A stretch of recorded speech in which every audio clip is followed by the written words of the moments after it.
Well, so Resolved. yeah, I deal with Facebook's API a lot.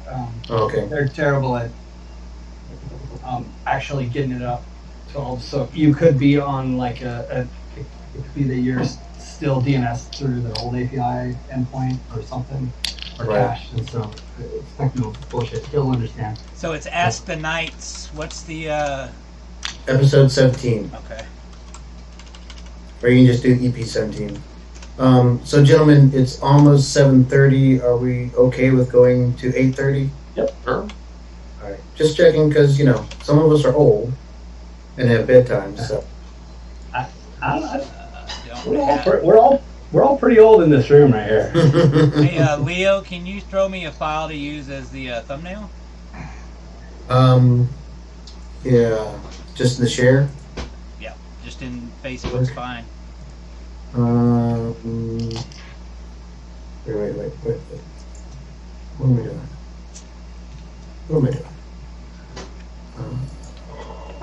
Just any old thumbnail that doesn't have Araya and Tulia. That could be confusing. Hold on. I'm looking for one right now. Luther, that's what Steve and I get along so well. Is if you got time, do it right. But if you're in a rush, smack it together and get it going. That's right. One time we were at an event, and I'm running this, big Boohurt event, and we're trying to get the whole arena set up and all this. And I don't know exactly what happened, but essentially one of our mid rails just split in half. It was all fucked. Yeah. And I'm like, oh no, it's because there's no integrity to the thing. And I'm looking around, and I've got a variety of shit, and I'm like, go get so and so. He's a redneck. He'll fix anything. And literally, dude comes in, fucking wraps it with the ratchet straps, and does all this other stuff. He's all, Uther, it's good. You're done. And I'm like, Yep. I knew it. That would work just fine. That's fine. All right. How do I send it to you? Can you drop it into Facebook chat? I can. I can definitely do that. 1 second here. Yeah, I know it stopped. Oh, Are you gonna throw it over yourself so we can't see you? Is that what you're gonna do? Yeah. Because Carius is a bad man. You got a cool I'm a radio DJ microphone and everything. Fuck, I almost need to go upstairs and get another goddamn beer. She says that we are live. I don't What's know that? why, but live where? on Facebook. on the YouTubes, on the tubes. Are we on YouTube? Yeah. How long? All right. Do we have a link we can post? Because people have been asking, so we should kind of let people know what's up. Should be able to easily grab this. I'll just grab it from the Facebooks. If you send me the link, I'll Already just said something. Yeah. Like really live. Hey everybody. Hi everybody. Sorry, we're having some technical difficulties. If you hadn't noticed, we're trying to get them resolved so that we can bring you this fantastic live show, which apparently is more live than we thought. So yeah, It live. all of our stuff is worked out. Go ahead, come on, hop in, tell all your friends where to find it, send out that link so that everybody can hop in, and we will get started in just a few minutes, I promise.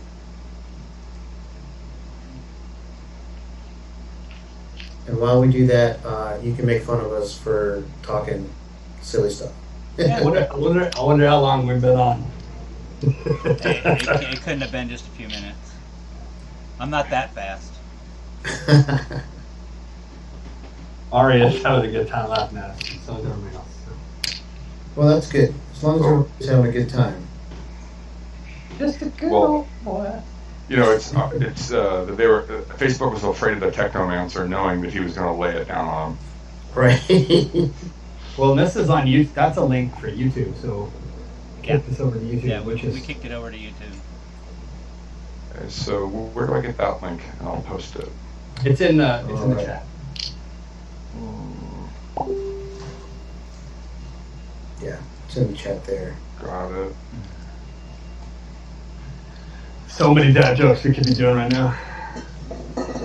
Let me tell you what, brother.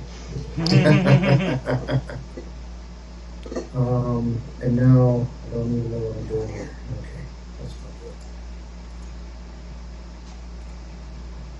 Well, I guess Carius is on our. Nope. That's nice. I'll have me gone in just a second. Arrgh! Drop him some questions while we're at it.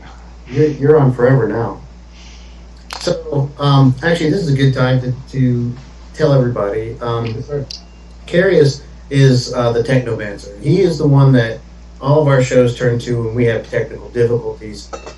He is the reason why you get to see us when we have screwed something up. So, everybody at home and everybody here, please, a little glass to Carius. Raise them up there. Thank you. A couple huzzahs. You know, a lot of people have given the folks who host these shows a lot of credit, and you know, we really appreciate it and everything, but we absolutely could not make these shows happen without people working in the background like Carius. So, hey, he's always got beer waiting for him at my camp. Okay, you guys are good. They can't see me. I'm going on mute, Thank you, Carius. and you can start Thank the you. show. Okay, so, wow, I am so sorry, gentlemen, but you see how things kind of go when they go batshit. But hey, welcome to the show. I'd like to welcome everyone to our show this week. I know we're starting a little bit late, but that's okay because we have two fantastic guests for you. Tonight we have Duke Uther Sherman der Hund, Uther Rex King, currently reigning king of the West, and Duke Sir Edward the Zealot, our very special guest from Aytonville. Now, you may ask us why? Why these two particular nights? Well, it's because of you guys. You guys whined and complained about having Super Dukes, and I got you some Super Dukes, damn it. Are you happy now? Good. Gentlemen, why don't you take a couple of moments to introduce yourselves and tell folks, you know, just a little bit about yourself, how long you've been in the SCA, and all that kind of stuff. Oh, excuse me. I'm going to defer to Edward. Edward, you are way louder than I am. Why don't you talk about you? All right, you mess. All right, well, I am Edward. I'm Duke of Aytonville. I've been in the society since 1990 when I was my first Australian War. I am the first half-blind Duke in the CSCA. So that's my rate of fame. I am also Uther's brother-in-law, so a lot of people know me as the smaller of the two guys in the family. Well, actually three, if we count the other one. Boy, makes us both look small. I make it all look small. But yeah, I've been out here in Aytonville pretty much the whole time. I participated in the society, and I run with three other people who run a household here in Aytonville called Rothenheim. Our badge on the back behind me. So I don't have a fancy look like you guys do, but I just put our Roffen cloak up. So, but I'm really I'm honored to be here tonight and get to kind of share. Well, we're happy to have you. Your Majesty? You know, I'm really lucky. I came into the SCA at 21 years old. I'm almost 50 now, so I've almost got 30 years in playing the game. And I've had a hell of a run. You know, I was somebody, when I found the SCA, it was that deep sense of finding something magical, or I joke about it being like the Matrix, you know, take the red or the blue pill, and it's the thing you always were looking for that you didn't know you had, and it's like coming home. And when I joined the SCA, it was also a very different time because there was no internet, and there was also like this very different SCA of like, we were at a membership explosions. We were rocking 100-guy crowns. And to be part of that in your formative years and see like Duke Beck and Duke Jade and these other great Western dukes just crushing crowns and doing things was an amazing time to be part of the kingdom and join. And that's kind of how I started. Awesome. Well, thank you, gentlemen. I really appreciate you both being here. So our first question is very specific to the two of you. Both of you won your first crowns as unbelted fighters. And we've got this show is particularly of interest to unbelts. So I wanted to get your insight on how that affected you in your career.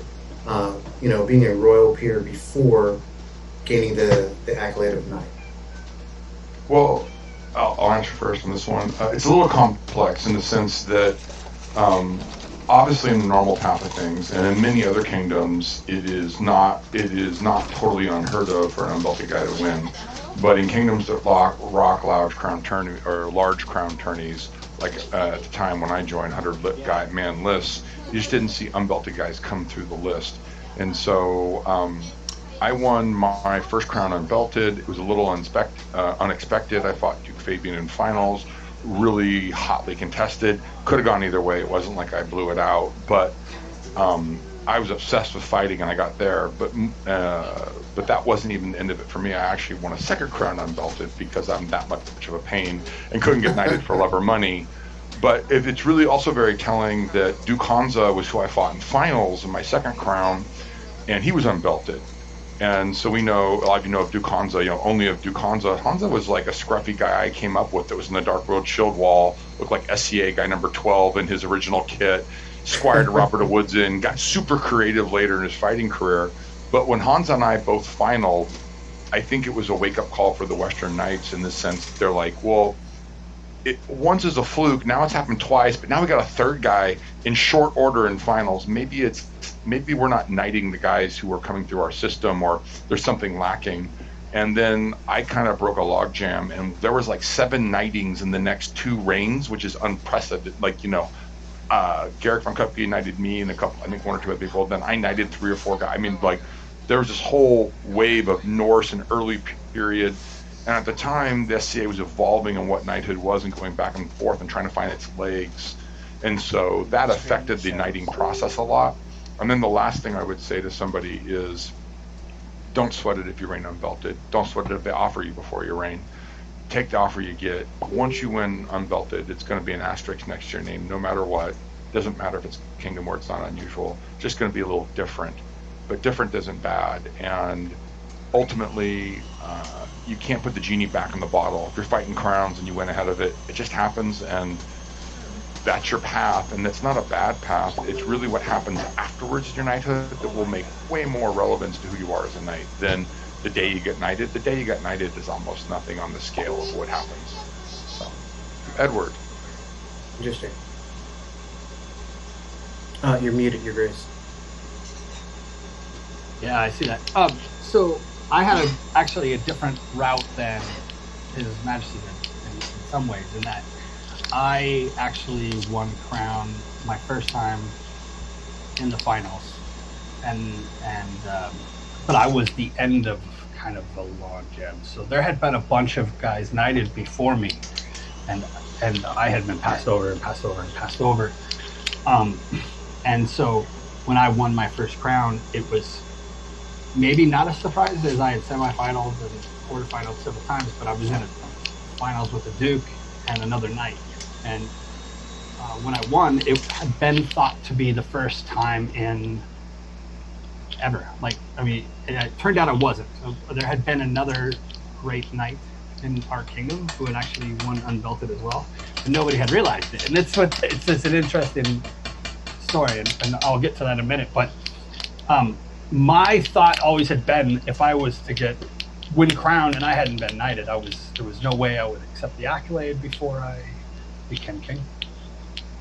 And I actually had really good advisors to tell me otherwise. Well, what he's not saying is, look, Ed struggled a lot to get knighted, and I think some of us do, and some of us just have foot and mouth disease. We both had it. Ed had it after I had it, and him marrying my sister, he got a second knight, and Ed's like my unspoken squire, my hidden squire because he was squire to another great duke and a good man, and that guy's a good guy. But the relationship me and Ed formed in part because he fell in love with my sister, who was my heart. He got all of my love and attention, and it was great to see him. And I remember when he called and said I got offered, and I'm like, and he's, and you not being sure you were going to take it, and I don't think you've ever regretted it. Actually, the discussion we had was even. I'm going to correct you. I'm sorry. Sure. We actually No had the discussion the day I won. So what Uther's not talking about, I had this years of being a professional wrestler up before this, winning this crown. So my whole mentality was from MMA and professional wrestling, and I could cut a promo on the best of them.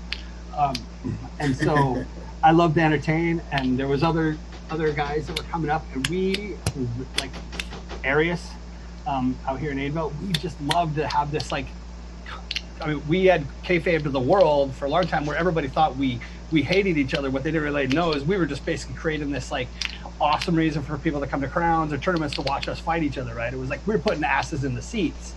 And so they didn't really understand that, and they also just took this super quietness to when I fought as this, like, this intensity to want to win is this, like, this bad thing. So I literally had to, like, smile more all the time when I fought, which then made me look like I was just cocky, which maybe.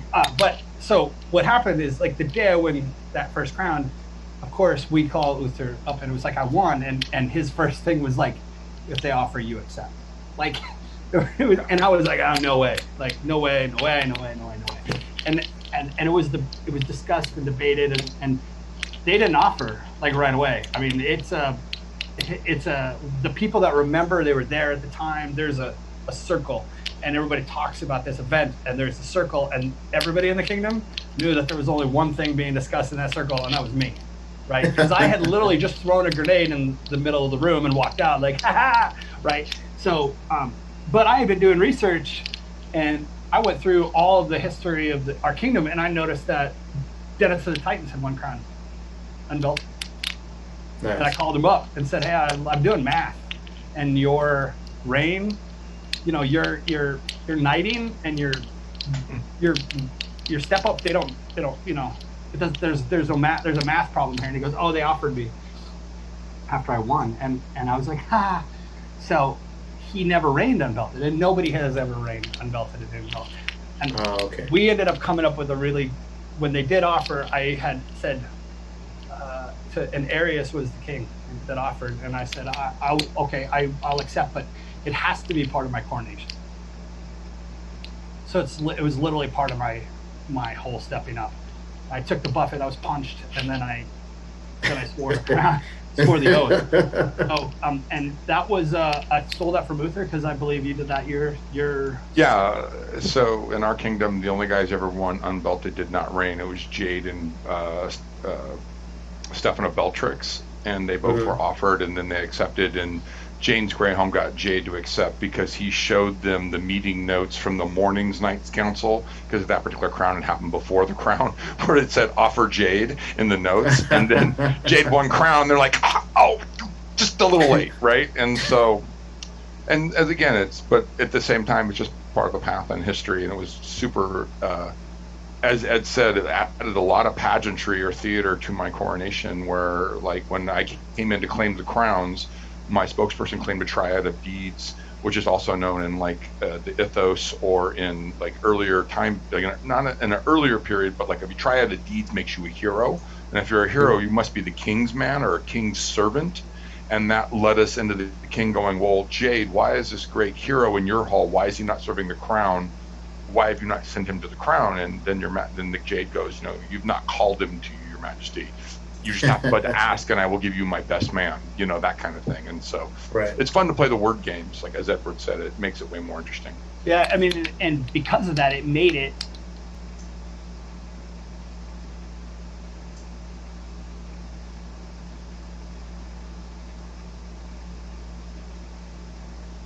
a bit, right? And it had been so long, it had been lost in the annals of time as well, right? So it was from, 30-something years before I won crown, right? And so it was a big deal, and I did the Ring of Swords for my knighting, and then I literally, I for real got punched in the face, and my buffet, and which, it's one of the funny stories that we always tell. And then I became king, and it was the most amazing thing. And I don't regret that decision. And the interesting thing is now, so many years removed, most people, if we don't tell you we won our crown unbelted, no one's going to know that His Majesty and I both did that at least once. Right. And yeah, sure, we're always the guy that won crown unbelted, right? But it doesn't mean that people remember. And that was the taint that was, oh, you're always going to be remembered as this thing, blah, blah, blah, blah. And I was like, well, maybe that's true, but my job is to always, I'm going to set my path where people will never even think that could have been a possibility. At least that's what I've always aspired to do. And I hope that I've done a good job, at least the 3 reigns that I've had, and how I've carried on myself all these years since. Well, and that leads me into my next question. So both of you have done multiple reigns, right?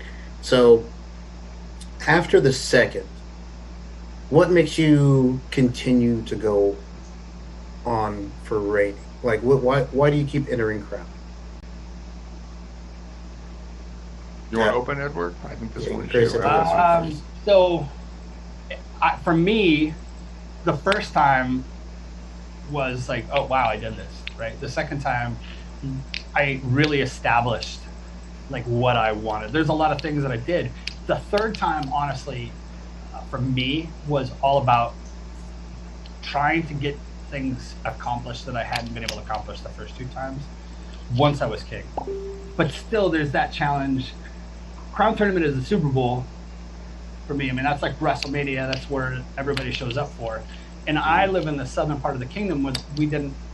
For the longest time, we didn't have kings coming out of my barony, right? We are a very, very old barony, oldest barony in the kingdom, but we're not, we don't have this huge numbers. Just real quick, just for greater context for you people out there, or West Kingdom people, more to the point, is much like Mist and Sonagua, there's a much larger population base in the Mist, therefore you get more kings coming out of it, or more fighters than Sonagua, so you get more Misty kings in general. He's coming out of Tucson, and Phoenix was a much larger city, therefore there's more fighters, and ultimately the fighting pool was a little deeper there for a period.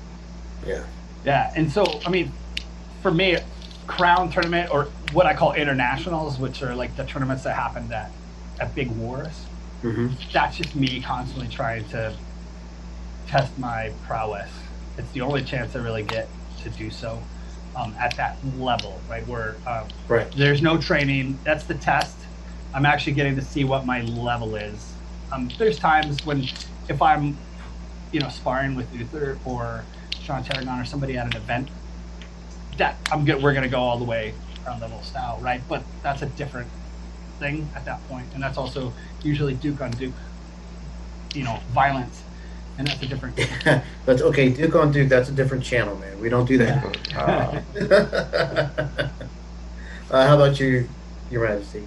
So it really goes back to when I joined the society. I'm in my 12th reign right now. This seems to be lasting forever. It might be a 12-month 12th reign at the rate we're going with COVID. But when I joined the society in the West, especially, that's how you said you were a dominant duke, where you were, and in the ethos, it was like, it wasn't about winning crowns. It was about proving that your kung fu was the best kung fu and you could beat anybody, and you had to go to these other major tournaments. And so, honestly, it wasn't enough for me to win Western Crown, because I'm like, I'm that good, but I know these guys. And then I went and won an Ontarian Crown while I was living in the West. They let me fight in the list. You only get away with that one time, let me tell you. And I fought for local Duchess, but I won their crown. And at the time, their crowns were rocking much higher numbers in the West. We had a little bit of dip in our numbers. And I think when you have a list that, like an 80 guy or 100 guy list, my first list was like 100 fighters, that is like this quest for excellence. And at the time, all the night fight counts in our kingdom were just banging on each other to come into finals, and the competitiveness was heavy.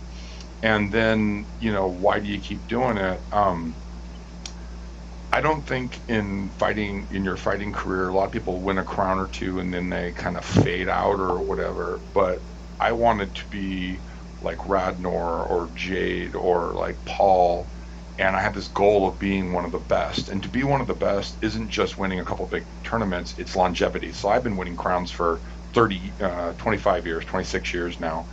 25, 24, I should say 25 or 24 years. I've won them as 26.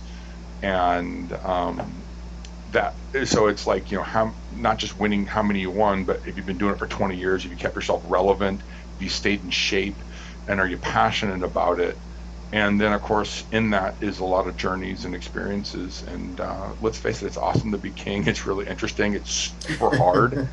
And I say that not like it's not fun, but a lot of things that can be massively fun are hard as well. And I've had some hard reigns where I've made mistakes or things have happened. That being said, it was also growth experiences. And I would say that my reigning in the SCA drove my career because it gave me opportunity to lead people in leadership roles, have failures and move up and do these things and have experiences and experience other great leaders, and then take that into my mundane career, because I didn't want to be an SCA Duke and working in a bookstore and never have a life or buy a house or do anything. I was working on all of my life, but I was exploring who I was through the SCA and that quest through excellence.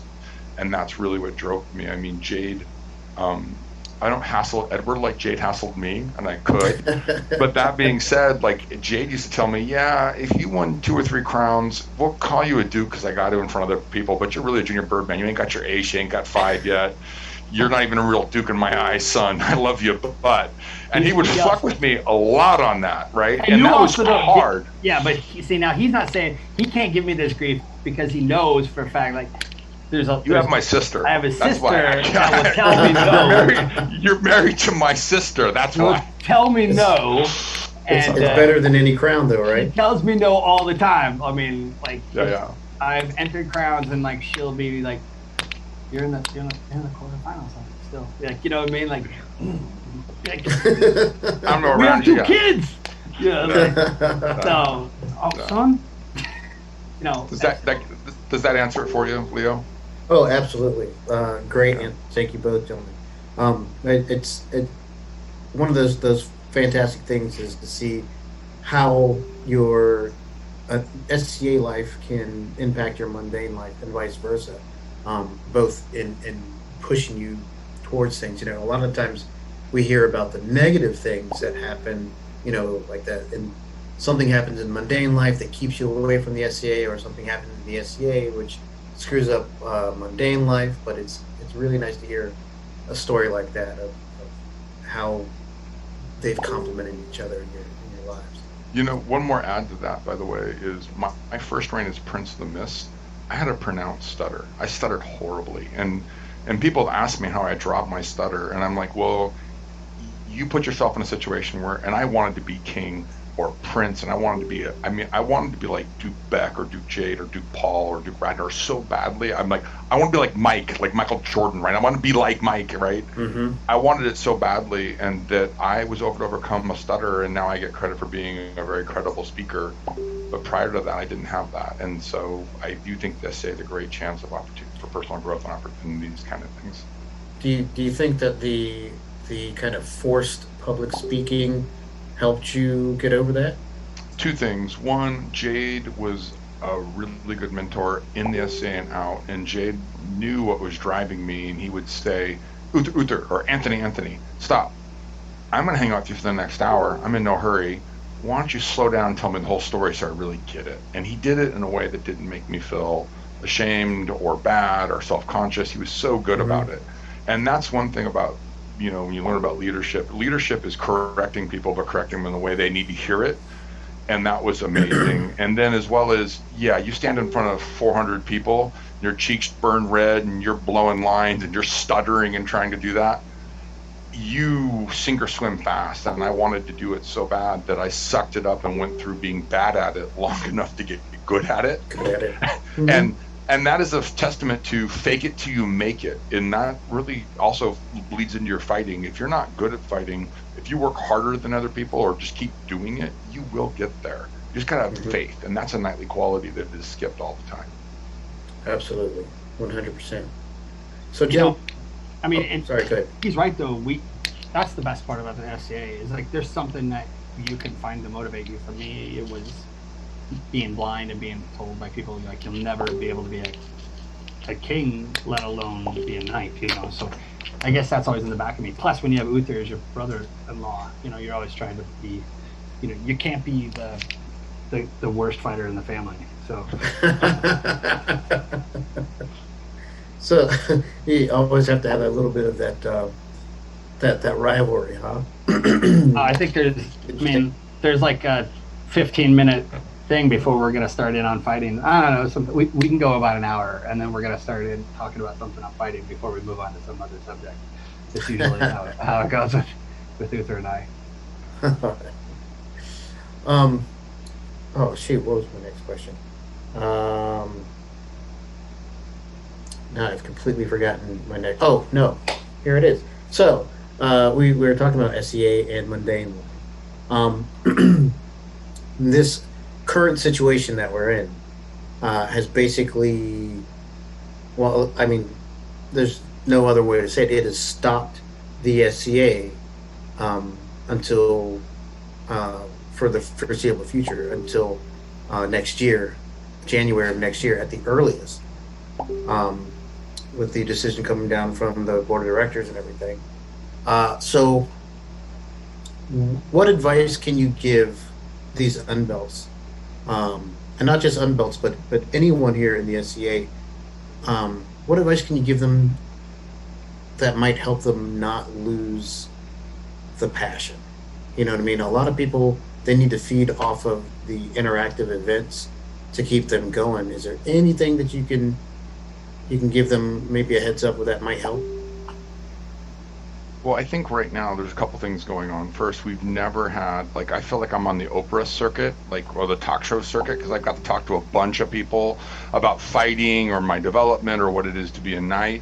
And, you know, ask the knights between two peers, Misty or Sir Rifkin is doing amazing stuff on talking to 50 different dukes. Mm-hmm. So you could broaden your fighting chops, your horizons, or your SCA passions by hearing other people's excitement. I mean, that is always present. And then for personal development, you know, a bunch of people don't like Pels, and I'm like, look, if you go work on a Pel, move around it, don't stand static, make it things, be creative, think about it.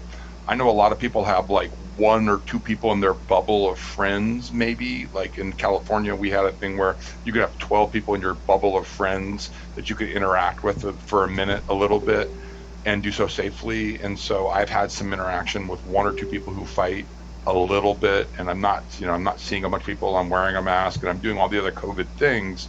That being said, I've had a lot of development because of people talking about fighting. And when you want to hear, you know, Coach's Corner has gotten a bunch of like Duke after Duke, who's just a crown-winning, you know, world-smashing bad motherfucker, is on there preaching it and giving you some stuff and talking about it. And I may not be your flavor, but Duke Alanon is the opposite of me, and he's on there talking as well. And Branos is talking on there, and Duke Sean is talking on there. So you've got 4 or 5 perspectives. You can't find one you relate to. I don't think you're listening.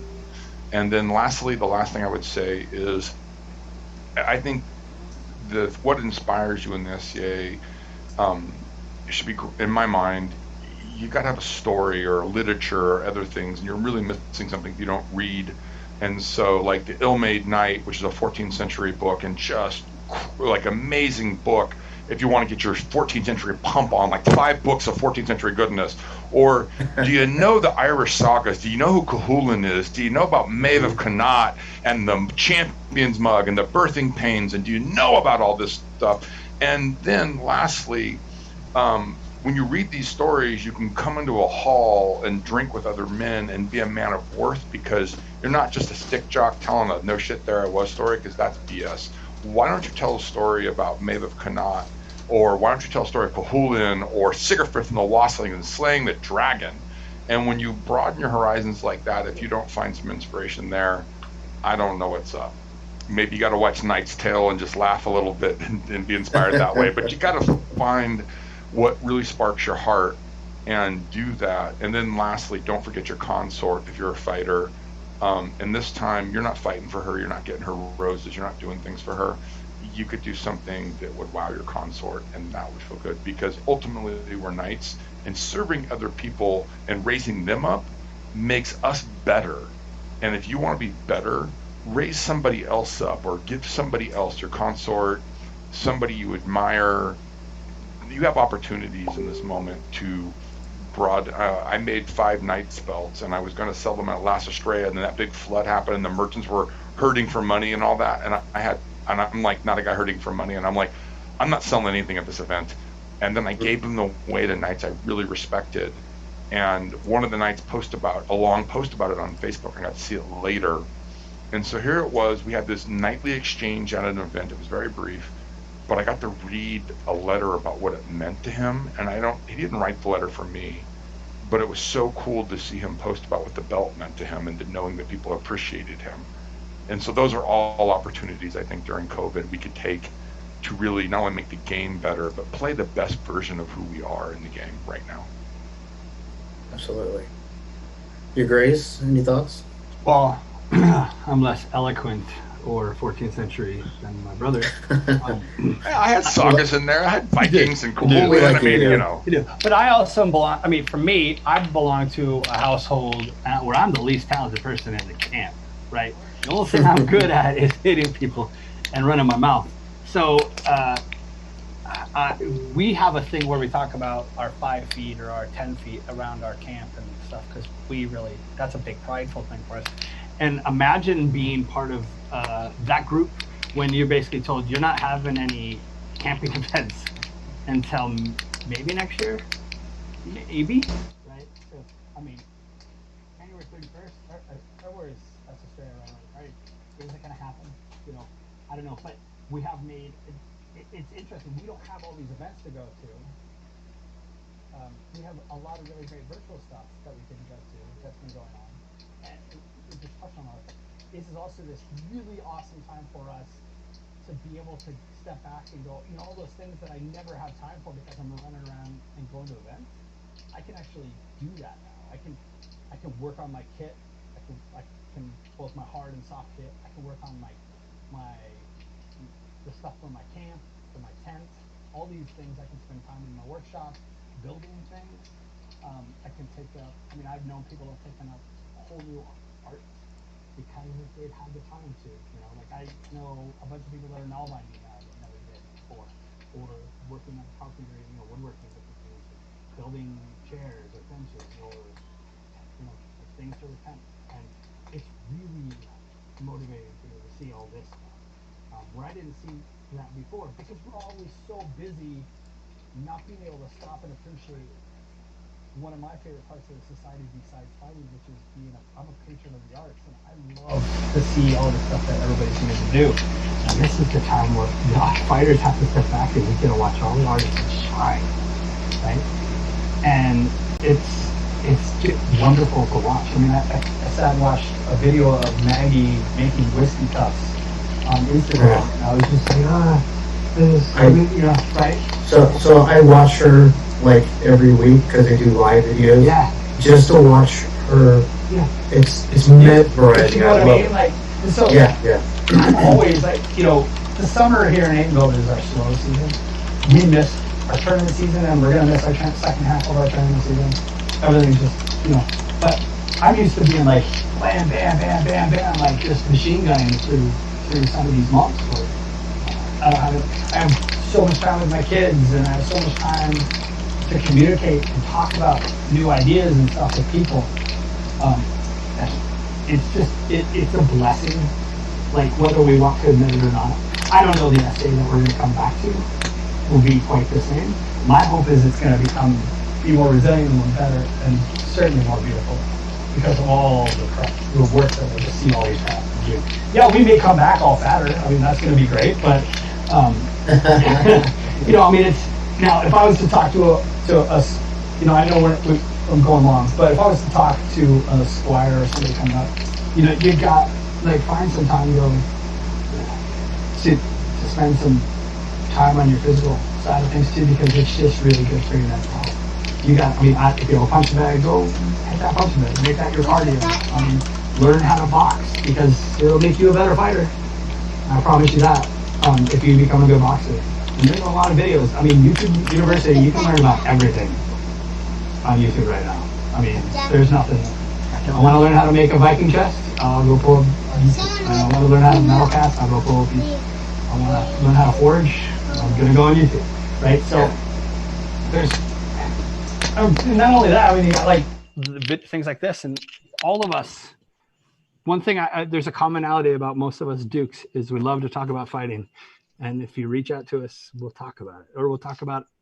I love to talk about Viking sagas, and I love to talk about heroic tales and things. And Uther, he and I get together, and it's like, if we're not talking about fighting, we're probably talking about some cool historical thing or some battle.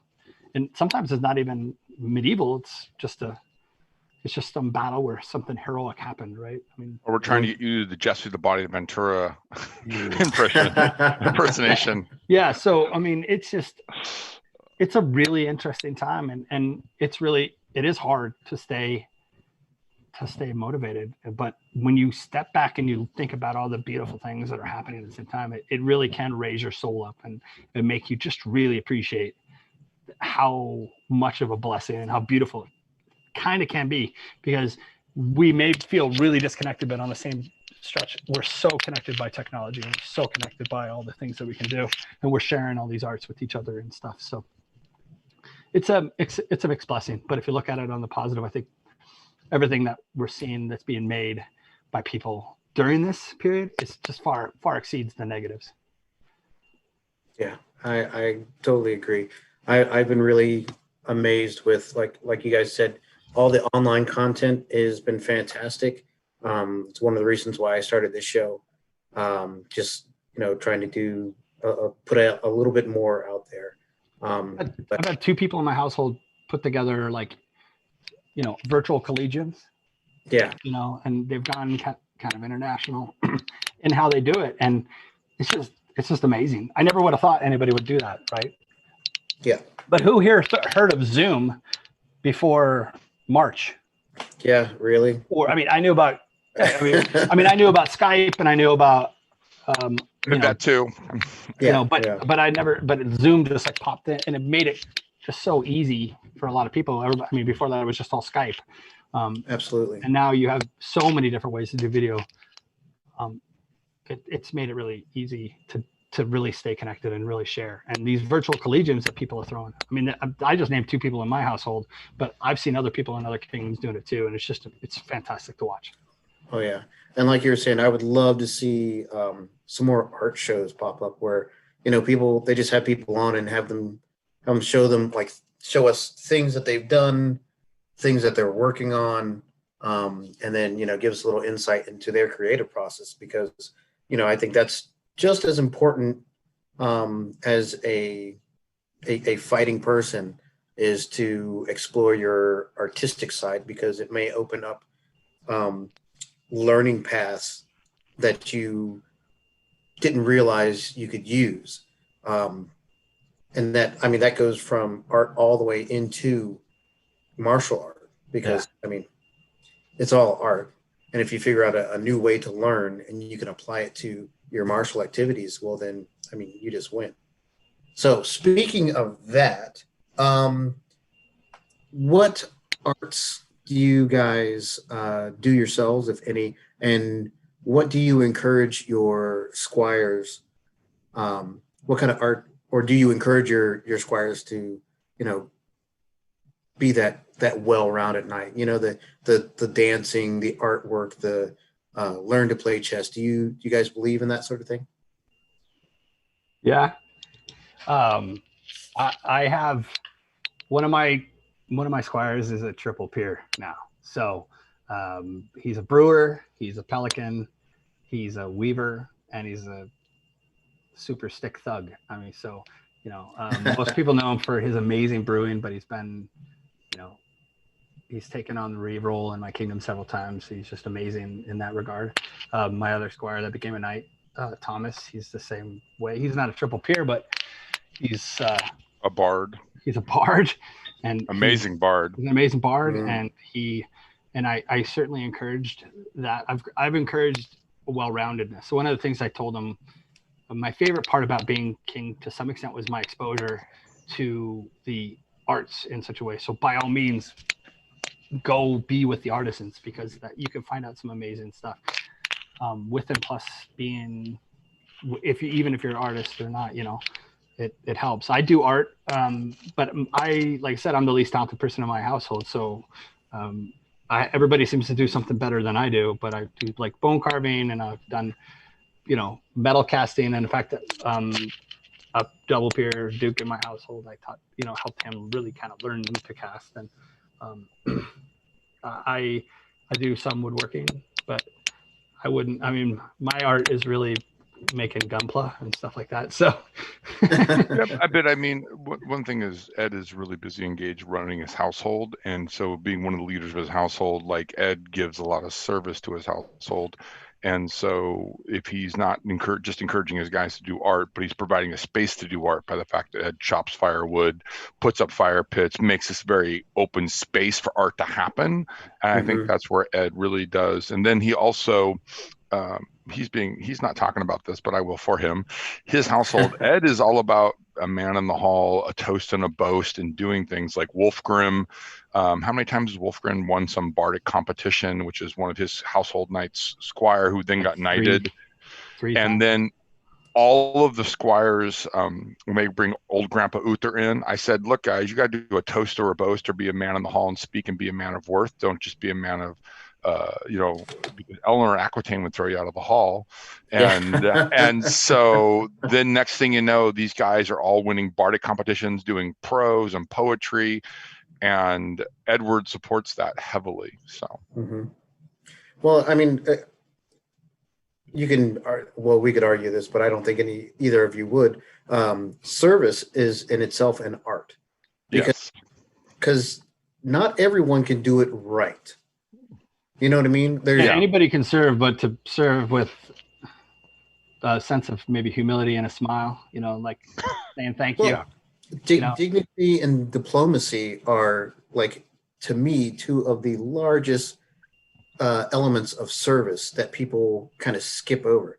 I think if everybody could watch Singing in the Rain once, because there's a line in it, and it's like dignity, always dignity, right? And that's the thing, right? And the more somebody can stay dignified in the face of strife, and that is one thing the SCA will teach you, is how to deal with strife, especially as king.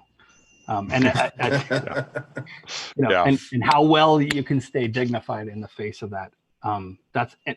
That's a sign of a really great pelican. And I've seen some where I'm just blown away, where they could have somebody just losing their stuff, right? And they're just totally dignified, and they, putting up with it, and they don't have to. I mean, especially they're there a lot of times to make our weekend amazing.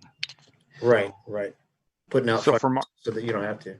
I'm going to jump in here. For my squires, I come from a different time in the SCA in the sense that, there was no internet when I joined. You wanted armor, you had to make some armor, or you wanted things, you had to learn, like you wanted like leather work, you had to make some leather work. There was no logging into Amazon. And I mean, you can order a medieval boss. You could order period shoes on Amazon, have them shipped to you with Prime today.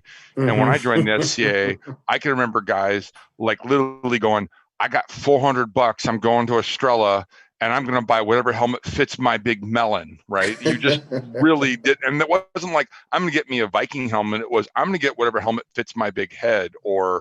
And so when I joined the SCA, I was just as interested in armoring as anything else, and the crafts. And that actually also drove my career, because my dad was the guy making me hold the flashlight for all the household repairs. He wouldn't let me touch anything. And then I got to the SCA, and next thing you know, I'm running a drill gun, I'm pounding rivets, I'm doing all this. And with all of my squires, I've made a real effort to make them, I'm like, nobody loves your gear like you do. And why would I have my squire make my swords or fix my armor when that should be the least talented motherfucker I know? I mean, I'm way more talented at making armor than my squires. You guys could help me do things, but I make my own swords, I paint my own shields, and I was all about getting my squires knighted and trying to make them work through the process of doing these things, trying them to get to understand that like painting your device. I can paint my arms and my shield not so well, but my device is not so complicated that I can't paint it at all. And guys are like, a leaping leopard rampant with 2 lightning bolts and all. I'm like, yeah, I can't paint any of that. So I got a spade, I got a circle with a serpent head on, or a serpent biting its tail, which is really like drawing on a circle and a little thing. And so there was a lot of practical arts and sciences and practical, what we call, like my squires used to joke about applied SCA technologies, because I can make an amazing sword. I refit armor very well. I know how to pad a helmet. Every one of my squires left me knowing how to pad a helmet, and I know a ton of knights who can't pad a helmet. And I'm like, well, I've only owned one, or I've only owned two. Yeah, and I'm like, yeah, I've padded 20, and I know how to pad a helmet, put the chin strap holes in, make the shim it all out, make it work. And I taught that to all of my squires, because I'm like, if you're going to bring somebody in the path of knighthood, your job is to make them more ready. And let's face it, a squire is almost always a photocopy of the knight with 10% loss in fidelity. When you photocopy something, you lose some fidelity. And so I was trying really hard, and for the most part, it worked. You know, I wish I should have been a more patient and better mentor to Rorik. I don't think he's that good at armoring. That being said, Rorik is Captain Visa and knows the right artisans to get his stuff, and is brilliant at it. But like Miles can, but all my guys can set rivets and do things, and know how to basic armoring skills, and that was a big deal to me. And then for dancing and some of the other knightly qualities, I think those are all very important, and I encourage my guys to do that. So much so that, like, to give you an example, Miles hates reading.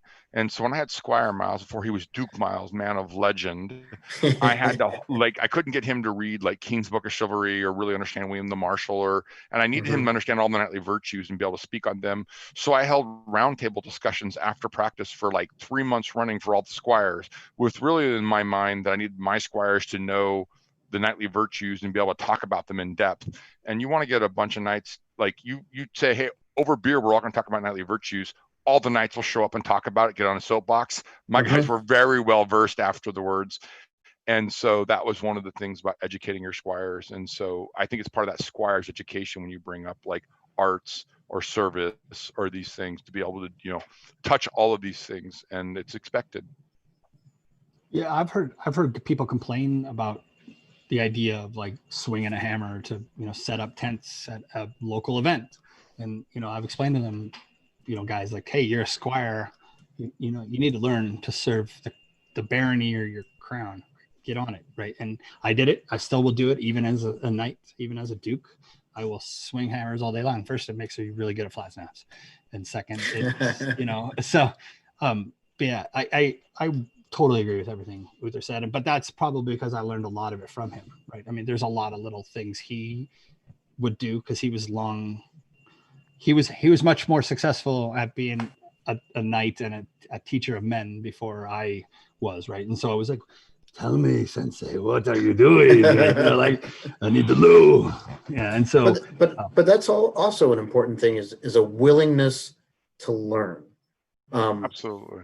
I find that, and I know that myself, I've been guilty of this before because of my age and because of the things that I have done in life already. Sometimes I find it difficult to turn off the grumpy old man and turn on Logan the student sometimes.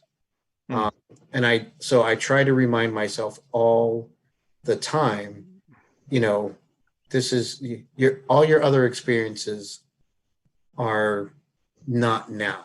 You know what I mean? You need to learn these people's experiences and learn from them, and because that's the only way that we get better. And I don't know, as we get older, we kind of get set in our ways, and I really try to remind myself not to do that. That's why I said 7 deadly sin. Hubris or pride is a 7th deadly sin, because it just stops learning and prevents you. Exactly. All right, gents. We've only got about 10 minutes left, and thank you, everybody, for putting up with our technical difficulties earlier. But we do have a couple of questions from the audience that we're going to try and get to before we have to close down here. And this one was really good, and I wanted to get to this one. What is one piece of advice you wish you'd received before?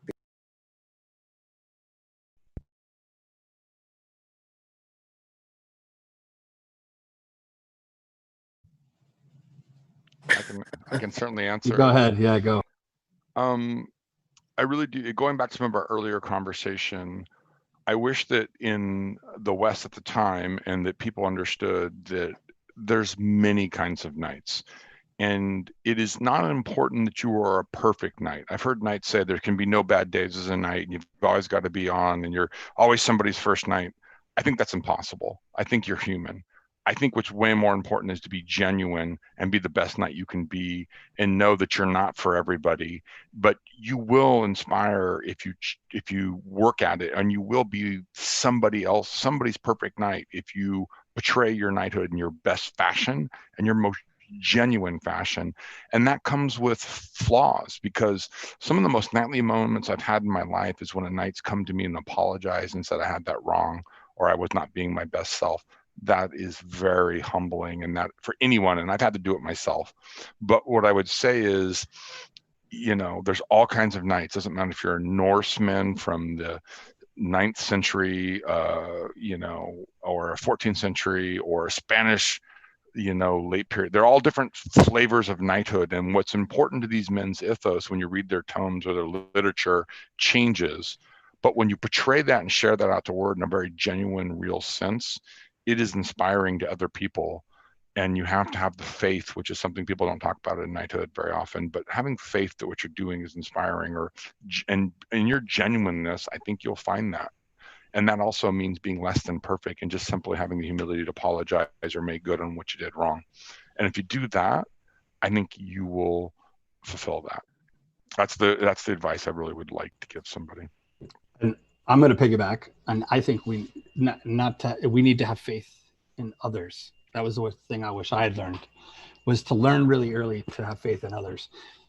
Not all people that we are considering for knighthood are going to be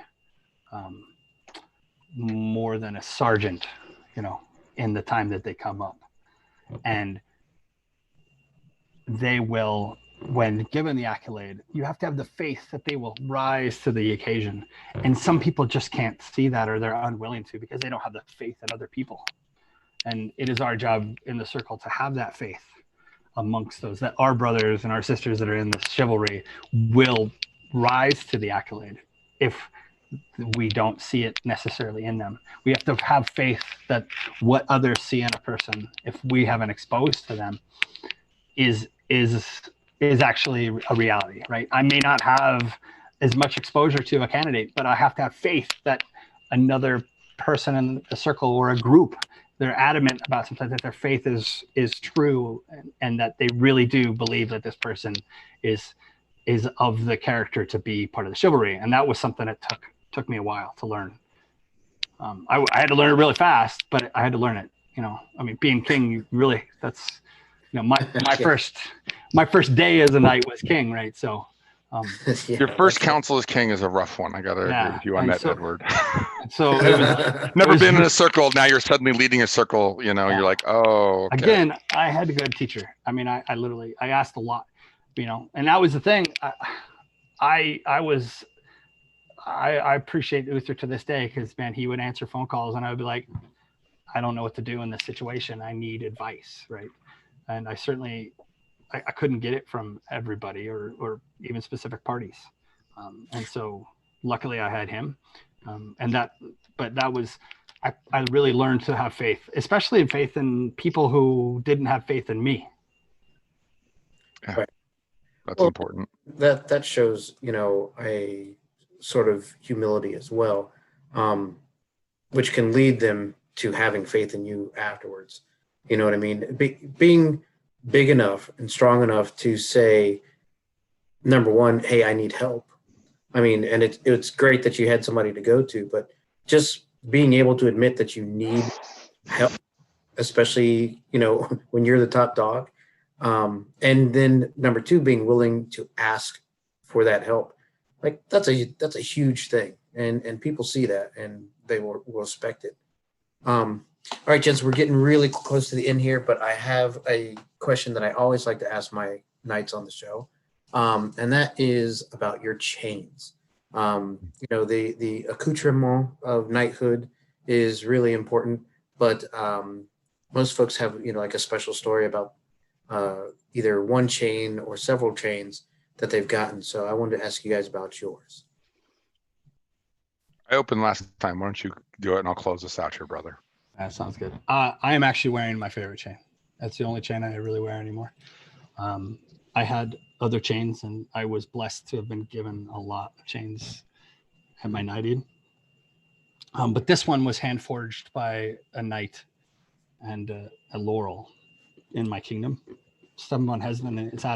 It's actually out of pure silver, and so it's actually valued a lot. And it's funny because when I go to the east of the SCA, a lot of times I get grief for wearing a silver chain, right? But the fact of the matter is, this is like it's precious metal of Mhm. of great value. But my joke sometimes is it's silver, so it shows because they're used to their squires wearing them or whatever. And we don't have that here in Edinburgh. And I say, well, it's just joke. I guess it shows my humility to my crown. But this chain means a lot to me because it was a gift from a really well high crafted artisan who is known for making fantastic stuff. It would be basically like getting an Ugo chain or something, right? Like to me, Mhm. that's the kind of thing. Who is it? Don't like. Why Uh, you're not telling us this guy's Oh, name? I did say Stefan von Hessen. He's Thank you. I thought I said it. But yeah, he's an amazing. He's been an amazing fighter. He's been fighting for years. He was a merc and became a knight, and he's an amazing metal worker.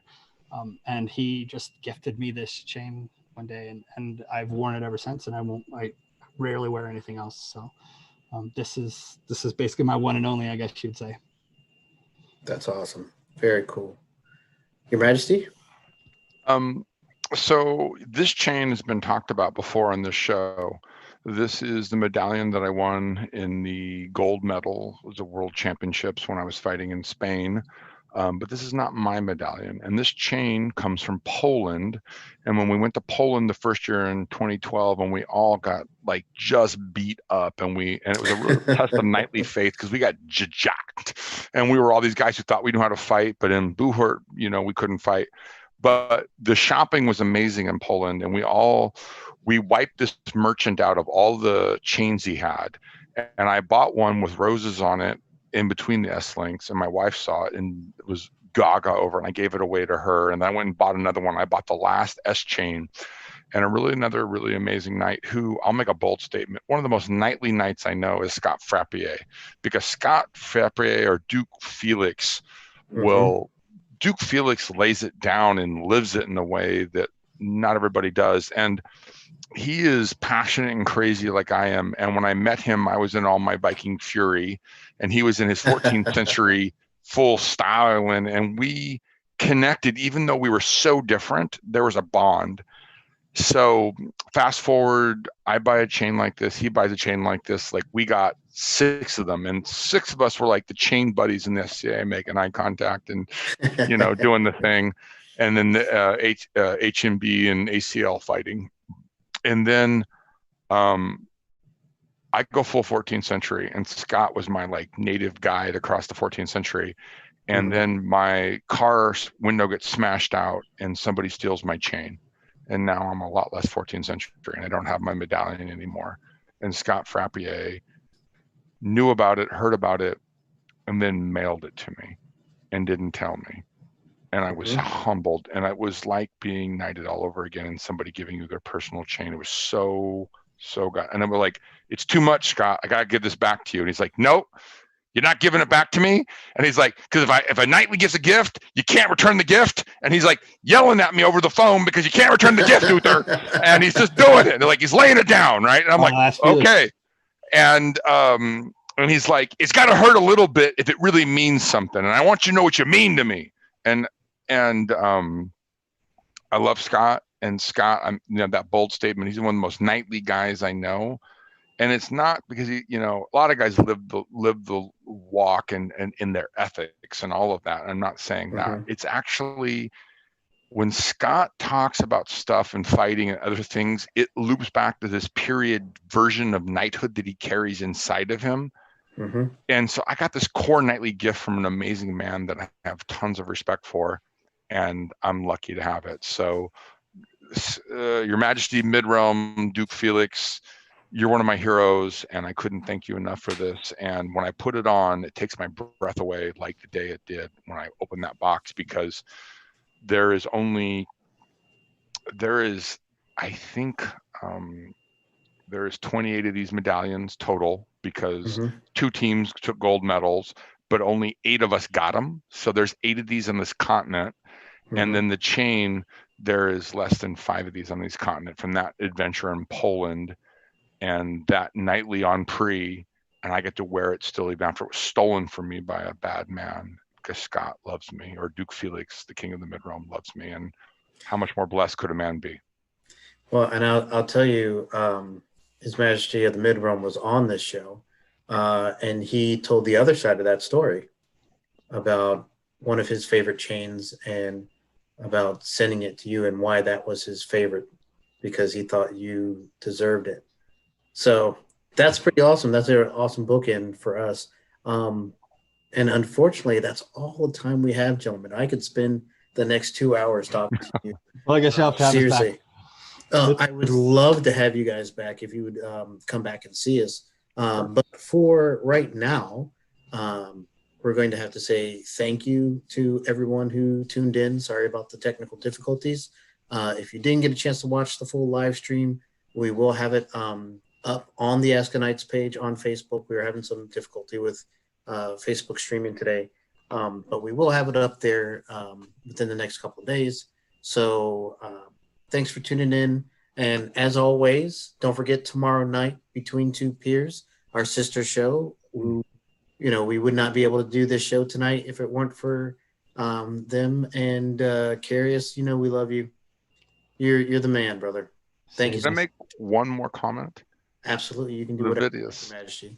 Logan, Yes. I am your king, Yes. and you the are, knights of this Majesty. kingdom are waiting for you to come to knighthood. We're waiting.